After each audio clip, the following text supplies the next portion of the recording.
Assalamualaikum warahmatullahi wabarakatuh. Alhamdulillahirrabbilalamin. Allahumma salli ala Sayyidina Muhammad. Berjumpa kembali di Siang Membaca, Anda yang mendengarkan dan Anda yang menyimpulkan. Dalam kesempatan kali ini kita akan membahas beberapa olahraga yang boleh dalam Islam dan tidak sia-sia apabila kita melakukannya. Di antara banyaknya olahraga yang kita ketahui saat ini, cuma beberapa olahraga saja yang boleh dalam Islam dan tidak sia-sia apabila kita mengerjakannya. Yang pertama, berlatih renang. Yang kedua, berlatih memanah. Yang ketiga, berlatih gulat. Yang keempat, berlatih menembak. Yang kelima, berlatih memacu kuda, yang tentunya dalam lingkup kebaikan dengan memperhatikan dan menjaga aturan-aturan Islam dalam berolahraga. Mungkin hanya sekian dari saya. Wabillahi taufiq wal hidayah. Assalamualaikum warahmatullahi wabarakatuh. Salim Anik Nanggro.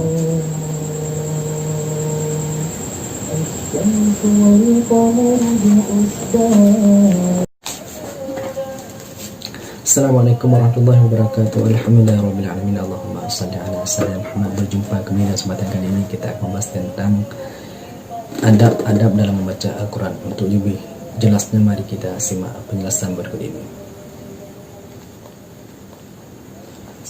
Bismillahirrahmanirrahim. Alhamdulillahirrabbilalamin. Allahumma salli ala Sayyidina Muhammad. Ada beberapa adab dalam membaca Al-Quran, di antaranya yaitu yang pertama, menyentuh Al-Quran atau membacanya dalam keadaan suci, baik suci dari hadas kecil, lebih-lebih dari hadas besar. Cara suci hadas kecil yaitu dengan cara berwudu, dan suci daripada hadas besar dengan cara mandi junub atau mandi dari hadas besar, termasuk suci badan, suci pakaian, dan tempat waktu kita membacanya. Yang kedua, bersuak sebelum membacanya.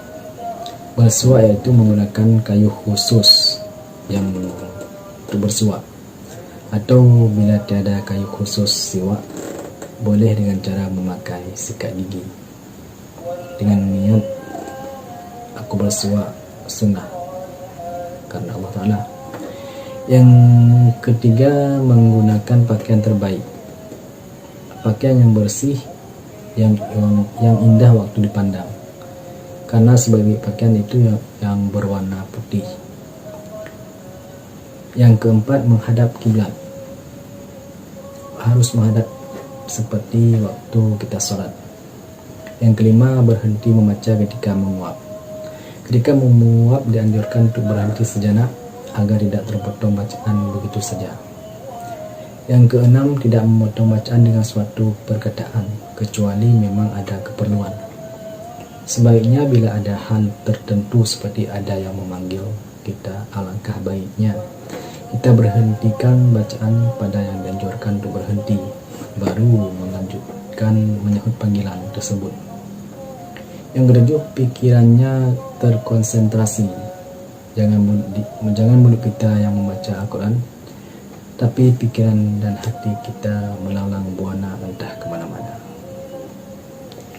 Yang kedelapan, ketika ada ayat yang berisi janji, maka berhenti untuk memohon kepada Allah. Misalnya janji Allah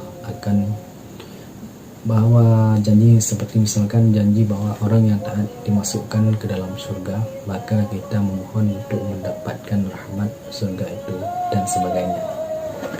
Yang sembilan, ketika ada ayat yang berisi ancaman, memohon perlindungan kepadanya Allah.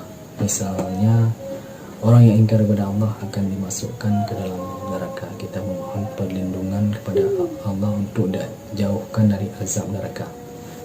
Yang ke-10, tidak meletakkan Al-Quran tercerai-berai.